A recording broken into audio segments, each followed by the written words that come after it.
Attorney Ferdy, Mr. Sex Appeal, pogi na, macho pa nga, macho, bumabati sa inyo ng mabuhay po kayong lahat ng ugat sa inyong katawan, kasama si...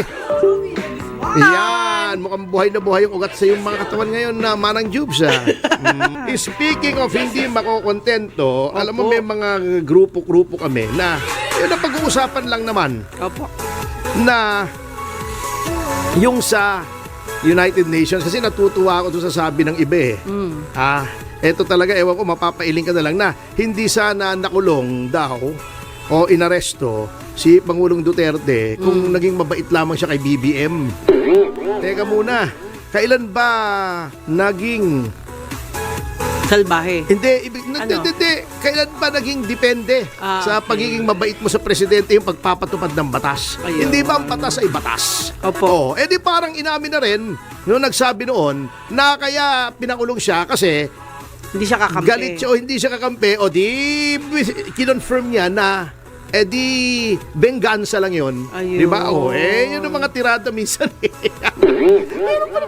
Magkamali lang. Mabait ako sa presidente. Hindi ako pwedeng ipakulong. Kung nagkasala, ipakukulong. Kung hindi dapat ikulong, kahit salbahe ka sa presidente, kay mabait ka sa presidente, hindi ka dapat ikulong. At may batas di ba? Diniscuss na nga natin yon. Opo. Kaya nga nag-resign Hayaan mo na siyang mag-resign. Hindi naman yun ang bigger picture Ay, di ba? Si General Torre ay isang pawn. Aha. Torre pero pawn, di ba? Di ba sa chess ang Torre, yung rook. Marami pero sila. pawn, hindi, ibig sabihin, ano lang yan following orders lang yan. At siguro na-realize niya na may problema. At may problema. Attorney, bait mo kay Torre, Hindi, at naiintindihan ko yan. Sige na nga. Kasi galing din ako sa gobyerno. Pag inutos sa'yo, as a good soldier, you must obey. Di ba? Sabi nga doon sa Charge of the Light Brigade, Opo. theirs is not to reason why. Theirs is just to do and die. Bakit may adlib siya, attorney? May adlib siya. Hihilahin ko yan. Hindi naman kasama yun sa order. Alam mo, nasa sa kanya na yun. Alam mo, ang magdadala naman lahat niyan ay ikaw Hindi Yun naman lang. ibang tao. Kung gano'n ang ugali mo, hayaan mo na. Kasi hindi ang may kasalanan talaga rito, katulad ng sinabi ko kahapon, yung commander-in-chief. Ayun. Pero nandyan na yan. May mga legal remedies naman kasi may mga gusto magdemanda, may mga Opo. lumalapit sa akin.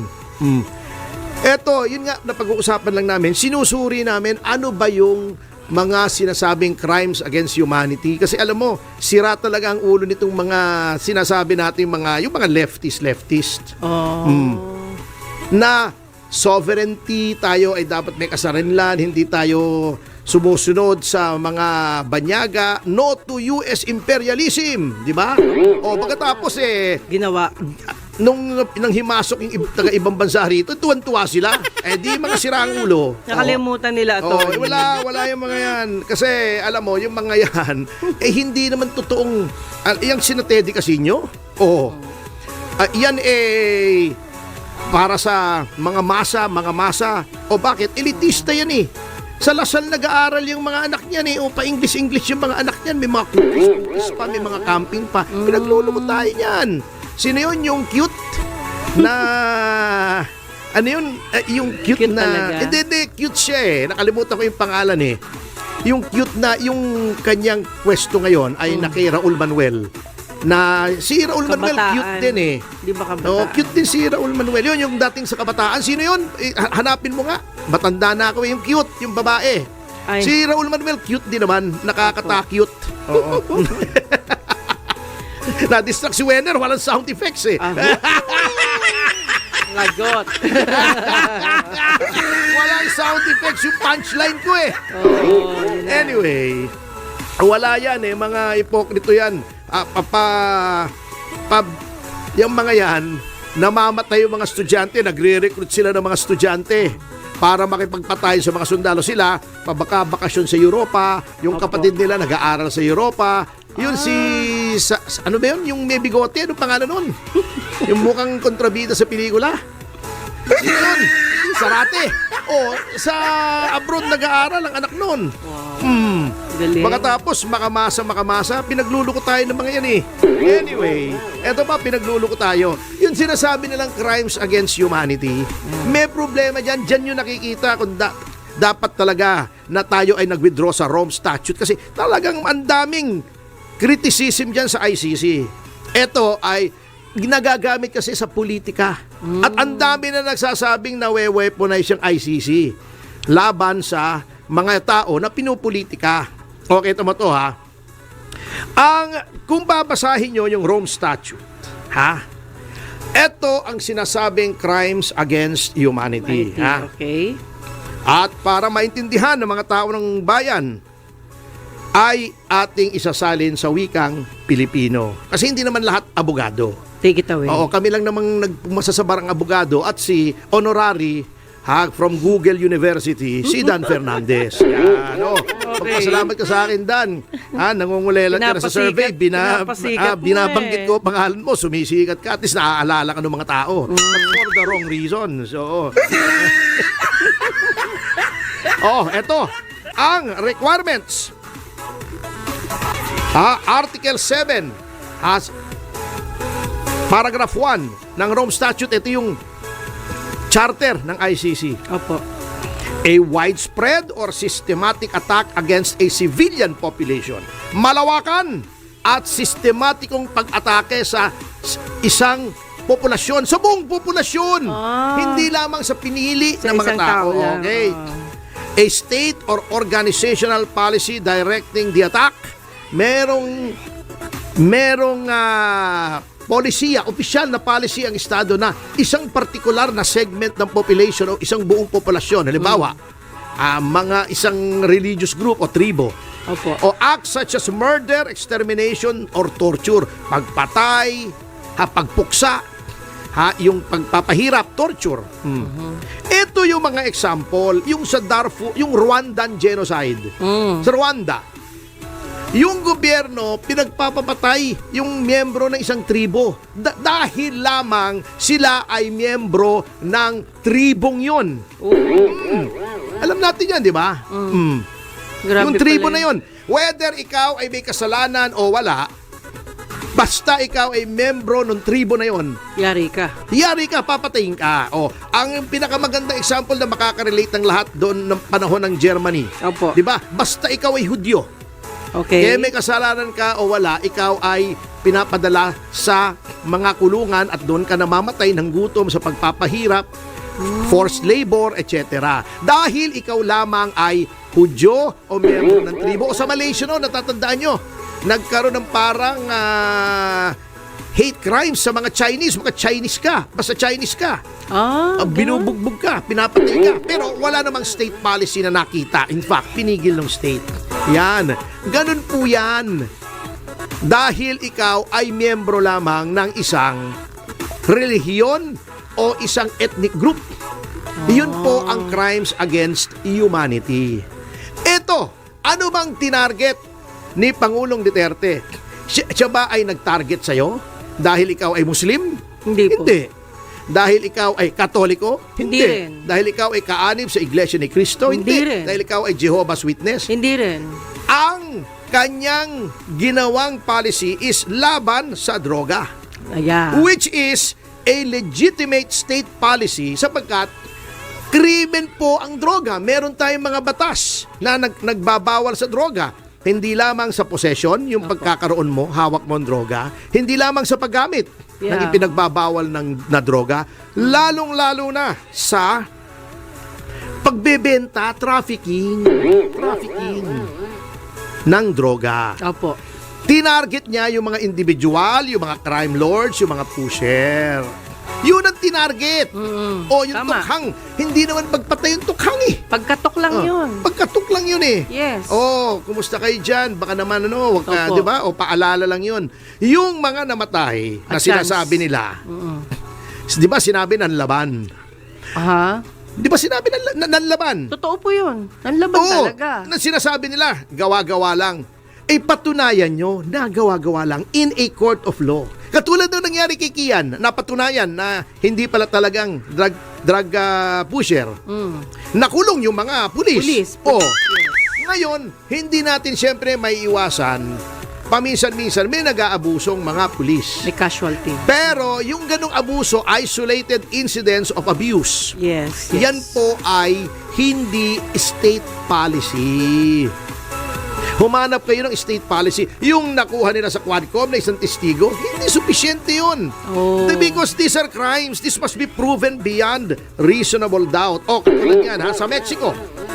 Sa Mexico, nagka-anti-crime drive doon. Yung Pangulo ng Mexico. Yung si President Calderon, Felipe Calderon. Ginaya niya tayo? Hindi, Hindi naman. una pa yun. Nauna pa sila. Kasi talagang noon, under pressure from the US. Kasi, di ba, ang US shares a border with Mexico. Tatawid ka lang sa Rio Grande. Opo. Ay, nasa Mexico ka na. Tatawid ka pabalik, nasa Amerika ka na. Oh. Kaya ang daming illegal immigrants na Mexican tumatawid. Di ba, may mga tinatawag parang yung mga parang escort. Opo. Tumutulong silang mag-immigrate. Yun ang mga galit na galit si Trump. Binabayaran ko baga. Binabayaran para makatulong na illegal immigrants. Okay. Nagalit ang Amerika na pressure ang Mexican government. Ang mga droga rito sa Amerika, nasisira ang buhay ng mga Amerikano dahil sa mga droga galing sa Mexico. Ayun. Na yung iba naman, galing naman sa Colombia. Okay. Ilan ang patay doon? Documented 120,000.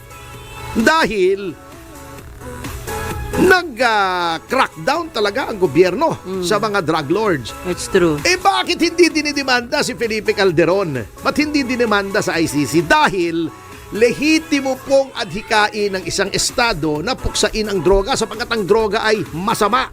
Yes. Meron ba nagsasabi rito na hindi masama ang droga?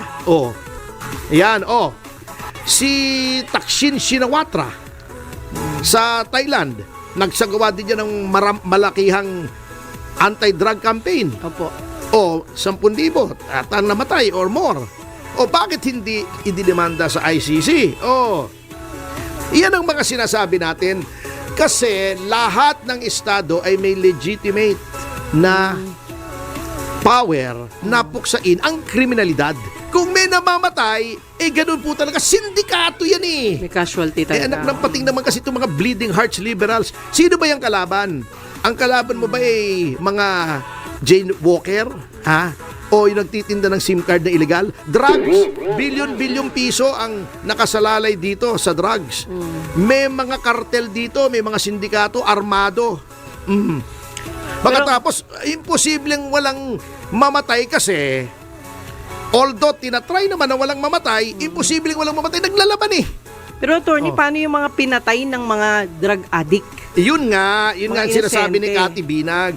Yung maganda yung puntos ni Cathy Binag, bukod sa maganda si Cathy Binag. Yes. Namit ko yeah. Napaka-cute. Okay. Sabi niya, yung mga pusher, yung mga drug lords, voluntary, pinili nila yung buhay na yan na sila ay maging drug lords, maging pusher, bago magagalit sila pag pinapatay sila. Maging addict. Yung naging biktima ng addict, Yun nga ginahasa, pinatay, ninakawan, di ba, sinaksak. Opo.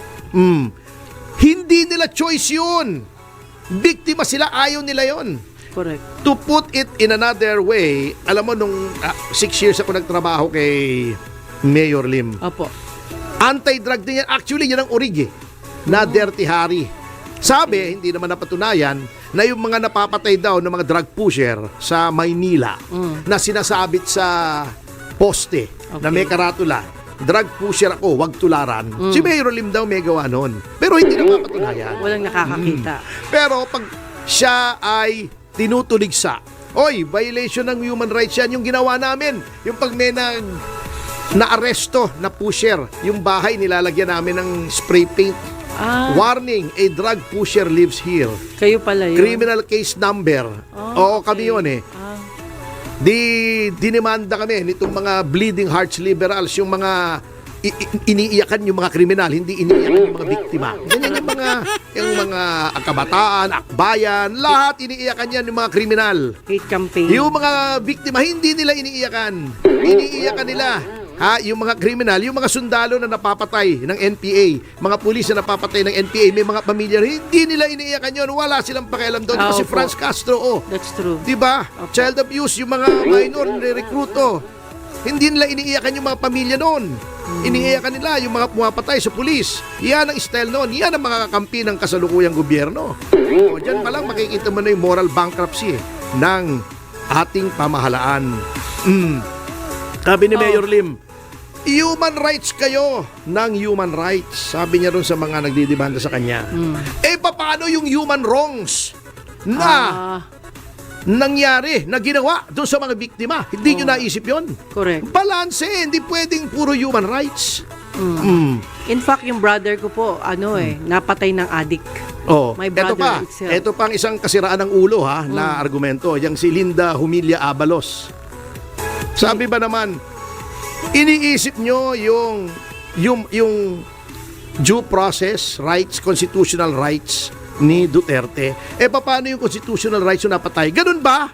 So pagka ikaw ay lumabag ng karapatan ng ibang tao, hindi nagagalangin ang karapatan mo. Ganun ba ang isang civilized society? Oh. Anak ng pating talaga. Alam mo, pagka ganyan ang mentalidad, hindi mo malaman kung matalino o baliw Patras. Hindi mo ginagalang di tama yung sinasabi. Di kung yun ang reason, di tama lang na pagpapatay yung mga drug addict without due process. Kasi wala naman due process nung pinatay din nila yung mga biktima Ganun bang society? Pag ako lumabag ng karapatan mo, lalabagin mo na rin ang karapatan ko? Anong kalokohan yung pinagsasabi? Pero attorney, kapag... Alam mo, marami dito sa Pilipinas, akala mo matalino, pero kamoting kahoy na may ulalo Okay. Pero attorney, kapag congressman na, hindi na makukulong dahil kahit convicted siya, ganun ba dito? Hindi. Yun naman kay Castro, may apila pa naman. Pero convicted siya. Yan ang sinasabi ko, double standard. Eto convicted, nasa Kongreso dahil kakampi nila. Okay. Si Teves, akusado pa lang, wala pang conviction, pinatalsik nila. Anong kasalanan? Nagsayaw daw na naka-shorts at nakasando. Kasalanan ba yun? Maganda naman ang katawan ng tao, buff na buff baka naiingit yung mga ibang tao kasi puro mga butod sila Ayun ba yun?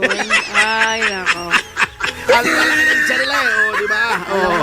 Ay, nako naman buhay ito. Anyway, marami tayong mga problema sa bansa natin, attorney. Kailangan baguhin mo. Hindi mo mababago lahat. Ang mangyayari kasi dito, napakasama nitong ginagawa nila.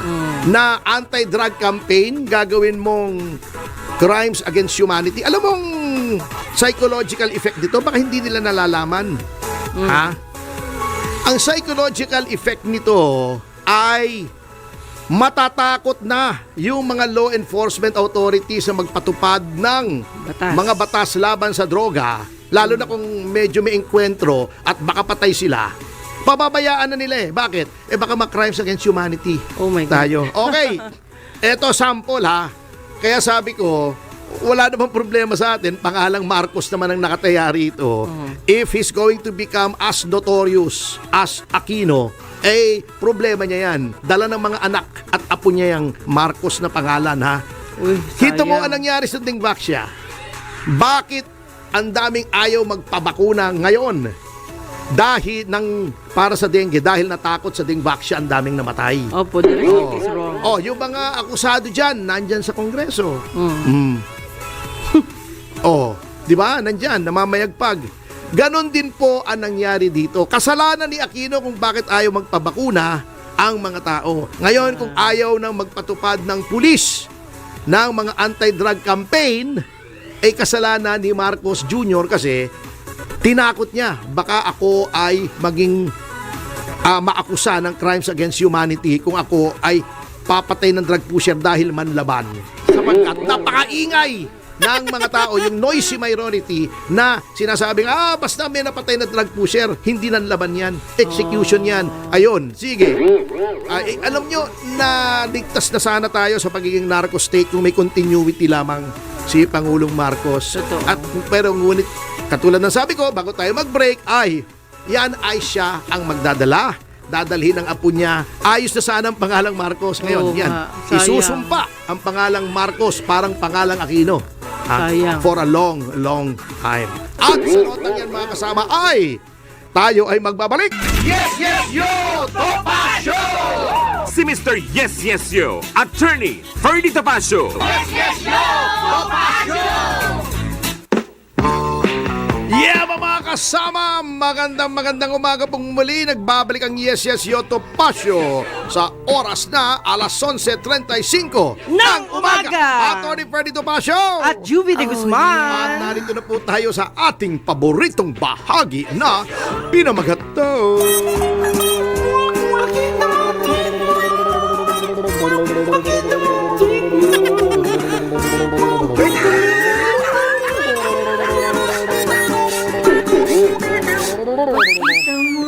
Panalo.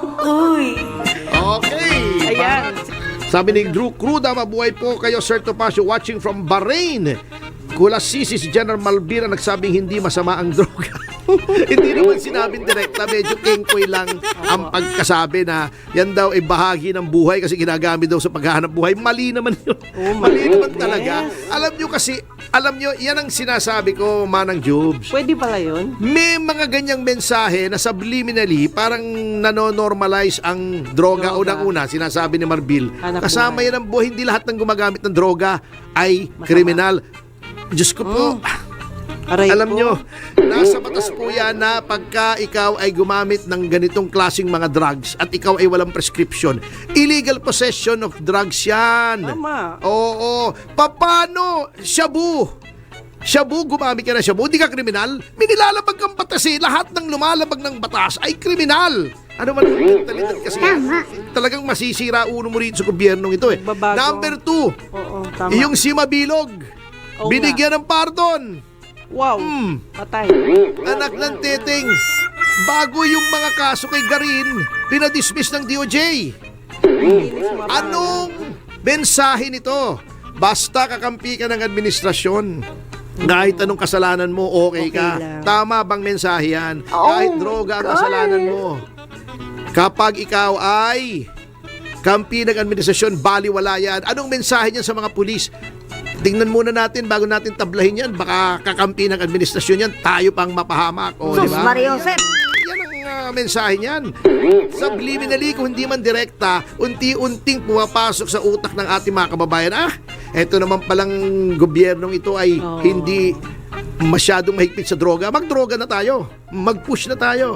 Total, takot na yung mga pulis ngayon eh. Patay tayo. Ino mo kung sino pa yung lumaban sa droga, yung pa inaresto ng pulis, si PRRD. O, yung inaakusa, naaakwit. O, si De Lima, naakwit, o. Narco-trafficking, bilibid drug trade, naakwit, o, sa ilalim ni Pangulong Marcos. At ang unang pinasalamatan ni De Lima ay si Marcos, hindi yung hukuman, hindi yung abogado niya. Ito mong subliminal message niya, no? Ano my mangyayari? Yung sinasabi lang, magiging narco state tayo. Alam nyo, paggaganyan, kanya-kanya na lang depensa. May right to self-defense na naman tayo. Mag-armahan na lang natin ang sarili natin. Mylene, salute ako sa inyo, Atty. Topacio Mocha Princess, katulad ng nakaupo sa... Hindi naman. Prueba yun. Si Romualdez may karisma ng isang bote ng Magnolia chocolate na walang laman, kaya impeachment ni Sara ang pag-asa. Hindi naman ganun. Karisma naman siya. He has all the charisma of a used tissue paper. Ay.